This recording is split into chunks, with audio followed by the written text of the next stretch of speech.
हमें लगता है इष्ट और गुरु की तरफ से प्रतिकूलता दिखाई देती है पर होती नहीं। गुरु और इष्ट एक ही है।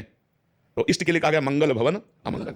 तो जब मंगल भवन है, अमंगल है ही नहीं मंगल भवन में, तो वो हमारा मंगल कैसे कर सकते हैं? तो हमें ऐसे रहना है बहुत कठिन, फिर भी कह रहे है बहुत कठिन, क्योंकि अनुकूलता में तो लगता है भगवान की कृपा है, सब अनुकूल चल रहा है तो लगता है भगवान की कृपा है, लेकिन सब प्रतिकूल हो जाए तब ये बोलो कि भगवान की बड़ी कृपा है, ये बड़ी बात होगी।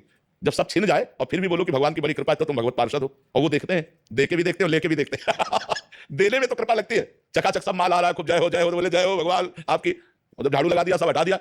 अब भी विशुद्ध कृपा है, कोई ना कोई राग है जिसका नाश करके भगवान हमको अपने तक बुलाना चाहते हैं, पर यह है कठिन, ये दवा बहुत कड़वी है, ये वही कृपा करे तो समझ में आवे। प्रतिकूलता जब देते हैं और फिर उनकी कृपा देखे, ये बहुत कठिन बात है कि नहीं? कठिन बात। अनुकूलता में तो ऐसा लगता है कि बड़ी कृपा है, लेकिन जब दुख आए, विपत्ति आवे, प्रतिकूलता आवे, संकट आवे, और उस समय हम बोले कि भगवान की बड़ी कृपा है, ये बहुत कठिन बात है। और भागना भगवान की तरफ ही, चाहे जितनी विपत्ति हो, उससे बचने का उपाय केवल भगवान है, दूसरे किसी में इतनी सामर्थ्य नहीं कि हमारी समस्या का समाधान कर सकता है। इसमें एक उदाहरण बहुत बढ़िया लगता है, जैसे छोटा बच्चा है ना, घुटनों के बल चलता है, और कोई उससे गलती हो जाए या कुछ भी, तो माँ उसके थप्पड़ मारे तो माँ के ही चिपकेगा, और कहीं नहीं जाएगा।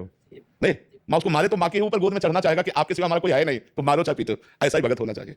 गुरु या इष्ट के प्रति वो प्रतिकूलता भी दे तो उन्हीं की तरफ बढ़ना चाहिए, उनसे पीठ नहीं होनी चाहिए, उन्हीं की तरफ बढ़ना चाहिए। जैसे छोटे बच्चे को माँ मारती ना, तो माँ के ही हृदय से लगना चाहता है, क्योंकि जानता है कि माँ वो दूसरी तरफ नहीं जाएगा, माँ मारेगी और झटकेगी दूर की तरफ, लेकिन वो माँ के ही गले लगना चाहेगा, क्योंकि उसको एक ही आश्रय पता है, माँ है। अगर कोई बाहर भयभीत कर रहा है तो भाग के ना पाएगा, तो इनसे पुकारेगा माँ माँ माँ। बस ऐसे ही हमारी भक्ति होनी चाहिए कि अगर हमें भय लग रहा है तो राम राम राम, राधा राधा राधा, कृष्ण कृष्ण कृष्ण। और अगर हमको प्रभु ही भय दे रहे हैं तो हम प्रभु की तरफ ही भागे, दूसरा कोई उपाय नहीं बचने का, दूसरा कोई नहीं बचा सकता। भय उनसे मिला तो निर्भय भी वही करेंगे, उन्हीं की तरफ भागे ना।